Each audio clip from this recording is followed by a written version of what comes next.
Conceptos o fundamentos básicos sobre las redes informáticas. Primero, una red informática es y está formada por un conjunto de ordenadores intercomunicados entre sí, que utilizan distintas tecnologías, de hardware como software. Una red puede estar formada por solo dos ordenadores, aunque también por un número casi infinito. Muy a menudo, algunas redes conectan entre sí, creando, por ejemplo, un conjunto de múltiples redes interconectadas, es decir, lo que conocemos por Internet.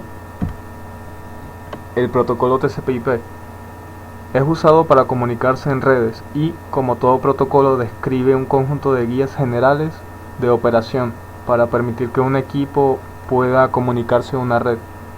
TCP/IP provee conectividad de extremo a extremo, especificando cómo los datos deberían ser formateados, direccionados, transmitidos, enrutados y recibidos por el destinatario. A su vez, también está el modelo OSI, que es el modelo de interconexión de sistemas abiertos. Es un estándar que tiene por objetivo conseguir interconectar sistemas de procedencia distinta. El modelo OSI está conformado por 7 capas o niveles de abstracción. Cada uno de estos niveles tendrá su propia función para que en conjunto sean capaces de poder alcanzar su objetivo final, que es transferir la información. Entre las breves descripciones de las capas tenemos la capa física, que es todo lo que tiene que ver con el hardware o medios físicos como cables, conectores mecánicos, conectores eléctricos, enchufes, etc. La capa de enlace de datos, esta capa se ocupa del direccionamiento físico, del acceso al medio, de la detección de errores, de la distribución ordenada de tramas y del control de flujo. La capa de red se encarga de identificar el enrutamiento existente entre una o más redes. Las unidades de datos se denominan paquetes y se pueden clasificar en protocolos enrutables y protocolos de enrutamiento. La capa de transporte, capa encargada de efectuar el transporte de datos, que se encuentra dentro del paquete, de la máquina origen a la del destino, independientemente del tipo de red física que esté utilizando. Y la capa de sesión, esta capa es la que se encarga de mantener y controlar el enlace establecido entre los dos computadores, que está transmitiendo datos de cualquier índole. Por lo tanto, el servicio provisto por esta capa es la capacidad de asegurar que, dada una sesión establecida entre las dos máquinas, la misma se puede efectuar para las operaciones definidas de principio a fin, reanudándolas en caso de interrupción. En la capa de presentación, el objetivo es encargarse de la representación de esa información, de manera que, aunque distintos equipos puedan tener diferentes representaciones internas de caracteres, los datos lleguen de manera reconocible.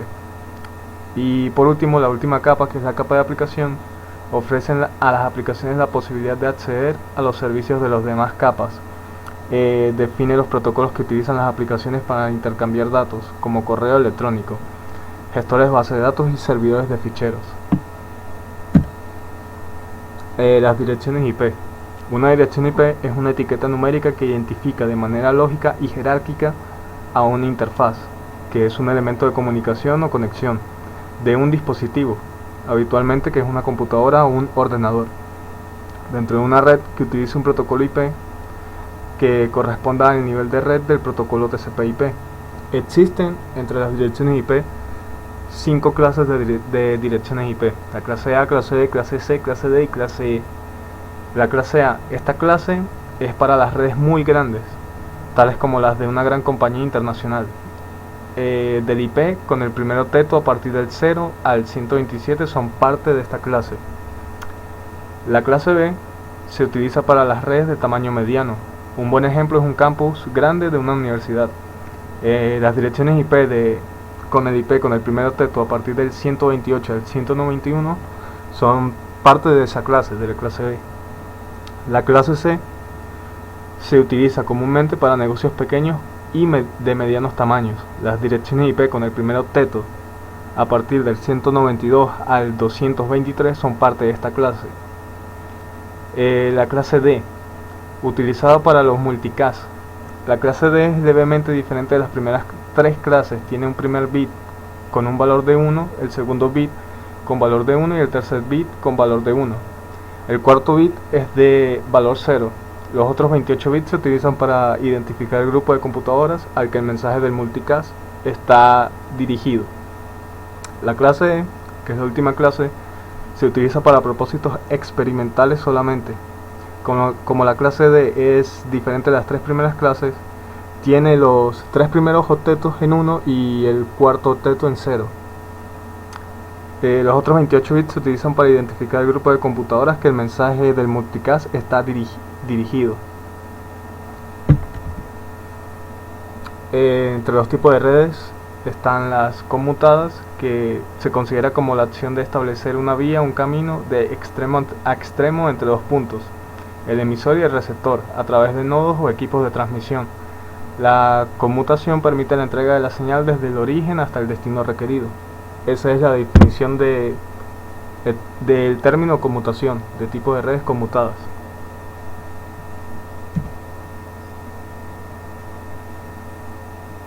Entre la clasificación de las redes está a nivel geográfico. Tenemos las LAN, que son las redes de área local. Son redes que abarcan cuartos, edificios o campus universitarios. Las redes de tipo MAN son un poco más grandes, son redes de área metropolitana, por ejemplo una ciudad, y abarcan entre 10 kilómetros de largo. Las redes WAN, que son las redes que son prácticamente redes internacionales, son redes muy amplias, abarcan un país, un continente y el mundo entero. Las topologías de redes se dividen en distintas topologías, como las de bus, estrella, mixta, anillo, doble anillo, árbol, malla y totalmente conexa.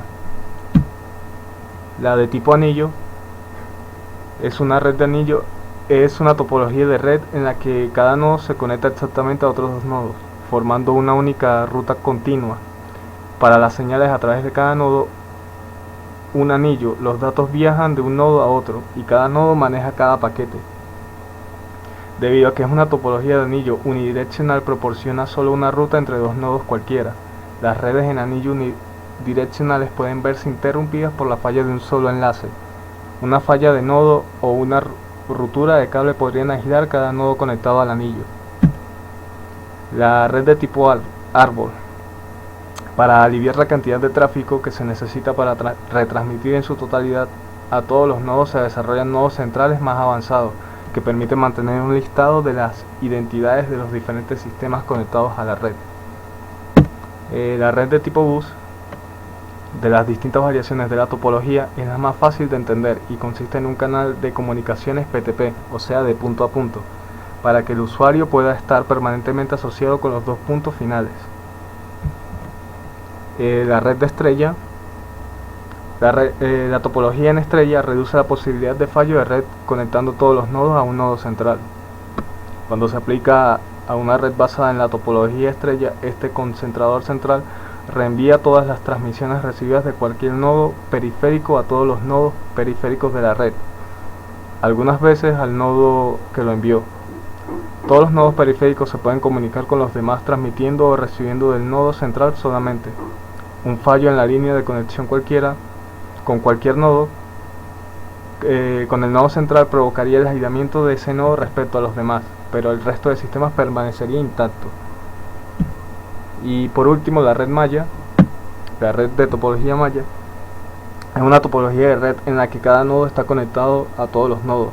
De esta manera es posible llevar los mensajes de un nodo a otro por distintos caminos. Si la red de malla está completamente conectada, no puede existir absolutamente ninguna interrupción en las comunicaciones. Cada servidor tiene sus propias conexiones con todos los demás servidores.